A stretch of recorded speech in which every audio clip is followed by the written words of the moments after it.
Hai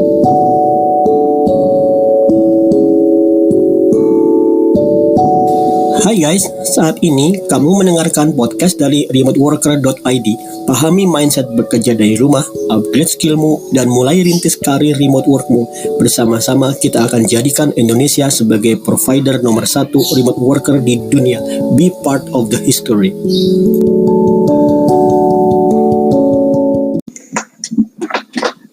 Mungkin judul podcast yang ini agak provokatif ya. Saya memberikan judul podcast ini, mengapa saya menilai, podcast ke-089, mengapa saya menilai fixed price on-site monthly salary adalah sebuah penindasan dan ketidakadilan. Wah, berarti saya mengatakan bahwasanya semua orang yang bekerja di kantor itu sebenarnya hidup dalam sebuah ketidakadilan dan penindasan. Seakan-akan saya akan meminta orang melakukan revolusi ya. ya mungkin. Oke, kenapa seperti itu? Sekarang kita cari spektrum yang dilawan itu. Dilawan semua itu adalah yang paling adil, yang paling gampang membuat teman-teman paham karena sudah umum adalah driver Gojek. Driver Gojek itu adil banget. Ini bukan dalam konteks uangnya di-cut sama penyedia transportasi kayak Gojek dan Grab ya. Misalnya gini, kamu bilang kok adil, kan banyak orang demo bahwasanya gaji Gojek itu bayarnya kecil banget, kebanyakan dipotong sama si Grab atau Gojek. Enggak dalam konteks itu. Ada kata dia setuju dengan potongannya, maka kamu lihat semakin jauh driver Gojek itu disuruh mengantar, dia akan semakin senang karena bayarannya sesuai dengan jumlah kilometernya. Semakin dikit kilometernya, semakin murah. Semakin panjang kilometernya, dia akan dibayar semakin mahal. Itu proporsional. Dan keadilan harusnya seperti ini. Harusnya kalian yang kerja di kantor tuh seperti ini. Gak boleh harusnya kalian tuh digaji, hai kamu aku hire full time kerja di kantor, masuk jam sekian, pulang jam sekian, bayarnya adalah 10 juta misalnya seperti itu. Itu nggak adil. Nah, kalau kamu bertanya kok bisa nggak adil? Karena seperti ini. Karena dalam kamu mulai ngantor sampai kamu pulang, itu kemungkinan kamu nggak kerja full sewaktu itu loh. Yaitu misalnya kamu datang jam 8 teorinya ya, tapi kamu bisa datangnya jam 9 ngaret misalnya. Terus kamu kerja, nggak juga kamu kerja, kadang kamu di kantor mungkin makan snack, ngobrol sama tetangga sebelah, terus makan, terus istirahat siang, sholat, mulur dikit, terus mulai kerja lagi. Ya kemungkinan kamu cuma kerjanya dalam konteks itu, mungkin 5 hours optimal. Sisanya kamu nggak jelas. Itu nggak adil bagi penyelenggara pekerjaan, employermu. Kamu tidak adil kepada employermu. Tapi employermu juga tidak berlaku adil kepadamu dalam konteks seperti ini. Kalau kamu kerja onsite, apa yang harus kamu lakukan? Kamu bangun, siap-siap berangkat ke kantor. Itu seharusnya sudah dibayar kamu. Kenapa? Karena kalau kamu tidak berangkat ke kantor, kamu tidak akan bisa bekerja sesuai dengan aturan kantor kan. Nah makanya begitu kamu bangun dari tidurmu dan untuk bersiap-siap ke kantor, itu sudah bukan waktumu lagi. Itu sudah adalah waktu untuk kantor. Maka sebenarnya kalau kamu menilai dirimu itu hanya kerja 8 jam per hari, itu salah. Harusnya kamu menilai itu 8 jam per hari plus berapapun waktu yang kamu perlukan untuk menuju kantormu, pulang balik pergi. Itu baru ketahuan. Misalnya kalian kerjanya di Jakarta Pusat, tapi kantormu di Bekasi misalnya atau Bogor. Kamu harus naik motor ke stasiun, dari stasiun ke Bojongkoneng mungkin ya, saya agak lupa. Kamu perlu naik kereta api, kemudian kamu turun di stasiun terdekat dari kantormu, kemudian kamu masih perlu Gojek. Itu sebenarnya sudah usaha bekerjamu. Maka sebenarnya kamu bukan kerja 8 jam per hari, 8 jam per hari. Mungkin tadi itu mungkin saya katakan mungkin 2 jaman ya. Bolak-balik katakanlah 5 jam. 5 jam tambah 8. Harusnya, nah itu berarti kamu sehari sudah bekerja 13 jam. Maka sebenarnya ritmu itu harus dihitung seperti itu. Ini saya kasih contoh hitung-hitungan. Supaya kamu nggak merasa bangga dengan gajimu yang gede. Nih misalnya kamu digaji 15 juta. full, katakanlah saya nggak tahu berapa sih gaji di Jakarta yang untuk ukuran middle level ke atas tuh ya. Ya oke, kita anggap aja 15 juta. Oke, kemudian kamu dengan hitung-hitungan yang normal, kamu itu bekerja 160 jam per bulan. Ya, karena 40 jam per minggu, 8 jam per hari. Oke, kita bagi 160. Itu kamu dapatnya hitungannya 93.750 rupiah hourly. Nah, tapi seperti yang saya sampaikan tadi, perjalananmu itu harus dihitung, harus difaktor sebagai jam kerjamu. Karena kalau kamu nggak melakukan itu, kamu nggak akan dapat pekerjaan kan. Oke, berarti kita membaginya harus kita bagi. Yaitu tadi saya mengatakan 5 jam PP sehari, berarti kita kali 5, 25. Dalam seminggu, kamu menghabiskan waktu 25 jam untuk pulang balik kantor. Sehari lebih 1 jam. Kalau dalam sebulan kali 4, 100 jam. Nah, itu berarti gajimu yang tadi 15 juta terus dibagi bukan 160 tapi 260 karena kamu ditambahkan waktu transport, yaitu 57.000. Gajimu itu sudah hourly-mu itu sudah 57.000 tanpa kamu sadari.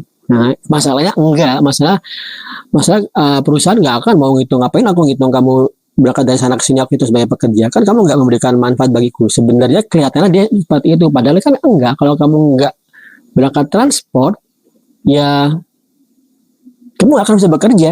Nah, itu kamu sadari kan, tapi nggak kamu sadari bahwasanya itu memang hidden truth-nya seperti itu. Nah, terus lagi, karena kantor itu kan bisa lembur-lembur tanpa terhitung kan, dan nggak akan kamu nge-charge kelebihan 1 jam 2 jam. Misalnya gini nih, saya di Jogja pernah bekerja di suatu perusahaan yang lemburnya sampai jam 11 pagi, misalnya 11 malam, jam 9, jam 8, pulang jam 8 itu udah pagi banget, malam loh ya. Kita nggak ada hitungan gaji tambahan, paling ditambahin dibeliin pizza. Nah, coba kalau kamu measure, coba bisa begitu kamu kerja, kemudian ada meeting misalnya, ada meeting sampai jam 9 malam, kamu nggak dihitung kerja. Jadi, kamu nggak dibayar tambahan. Kenapa? Karena hitungannya kamu dibayar sebulan fix, terserah saat itu bisa ada meeting, mau ada halangan apa, kamu dia kan sudah include, dia bilang gitu. Oke. Itu bentuk ketidakadilannya, tapi kamu nggak terlalu menyadari karena itu common sense dunia seperti itu. Kamu oke-oke aja, padahal harusnya itu nggak adil. Nah, sebaliknya, kalau kamu dibayar full time, tapi gajimu cuman di kantor, kamu cuma nunggu apalah, baca koran, itu apa manfaatnya bagi kantor baca koran? Ya kan? Atau jalan-jalan di kantin, itu nggak ada manfaatnya bagi kantor. Nah, karena itu yang paling sempurna itu adalah kerjaan hourly. Kerjaan hourly itu santai aja. Jadi kita sebagai programmer yang kerja di rumah, digaji hourly, kita pakai tracker kan ya, dibayar hourly.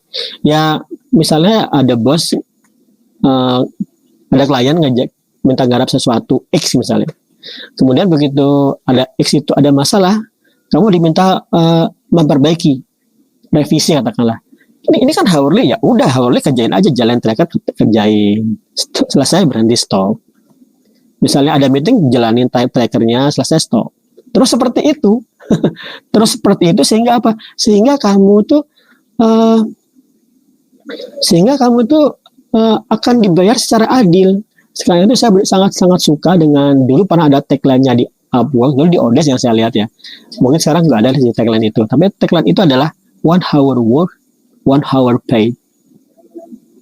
Aku nggak akan ngebayar kamu kalau kamu tidur-tiduran, baca koran, ke kantin, nggak peduli. Itu nggak ada manfaat bagiku. Tapi aku ada manfaat adalah kan aku meng-hire kamu untuk buat desain, maka aku hanya akan bayar kamu saat kamu mengerjakan desain. Selesai. Setelah itu terserah. Nah, itu enak banget.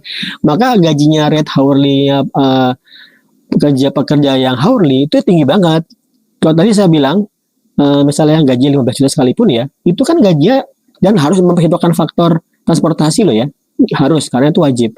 Berarti gajinya kan 57.000. Nah, kalau saya dibagi dengan dolar itu 14.500 katakanlah, beda kita mulai aja 14.000. Gajimu tadi, orang yang bergaji 15 juta, itu hanya $4 per jam. $4 per jam. Itu mah gajinya jauh di bawah nominalnya tukang kebersihan di Amerika.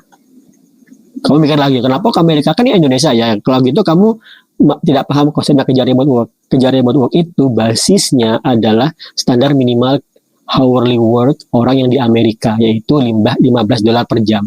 Dan kamu tahu berapa $15 per jam dalam hitungan IDR? $15 per jam, kalau kamu kalikan 160, dan ini ya benar-benar 160 full time. Nggak ada kamu tidur digaji, atau molor di musola digaji, nggak ada. Oke, $2.400. Kamu tahu berapa itu kali 14.000? 33 juta. Nggak aksetnya kamu. Kalau kamu seorang programmer ya, ada nggak kamu dibayar 33 juta di Jakarta? Saya tahu ada sih, tapi saya nggak bisa membayangkan itu banyak sekali. Paling kamu gaji junior programmer dibayar, I don't know, 7. Kemudian middle level dan sebagainya dibayar 15, mungkin sampai expert dibayar 20. 20 juta kan merasa besar? Enggak, 20 juta itu cuma gajinya tukang kebersihan di Amerika. Yang $15 per jam, masih lebih banyak mereka. Dan padahal, ini satu lagi, kalau samakan ya, ada orang digaji 33 juta hourly sama orang 33 juta on-site fixed price on-site monthly, itu kamu nggak bisa membagi 33 juta dengan 160 jam. Jadi kamu bisa membagi dia dengan 260 jam karena ada 10 jam waktu untuk transport. Itu berarti rupiahnya adalah $129 IDR kurang lebih. Kemudian saya bagi dengan 14.000. Nah, itu cuma $9. Gajimu yang 33 juta tadi yang kamu rasa sudah gede banget, itu sebenarnya cuma $9. Karena kamu lupa memperhitungkan waktu transportasi. Dan kalau lembur nggak akan dihitung. Oke, ini ya. Ini aku tahu ini bukan hal yang common sense, yaitu kamu ngerasa ya gaji full time itu biasalah. Common sense seperti itu. Tapi harusnya itu nggak common. Harusnya itu kamu menyadari bahwasanya gajimu yang fix itu adalah sebuah bentuk penindasan dan ketidakadilan. Oke, ya. Camkan ini dan jadikan ini motivasimu untuk berkembang bersama remoteworker.id atau dengan siapapun yang penting kamu paham bahwasanya kerja di rumah itu the best, bahkan dalam kondisi corona mungkin the only. Oke, thank you.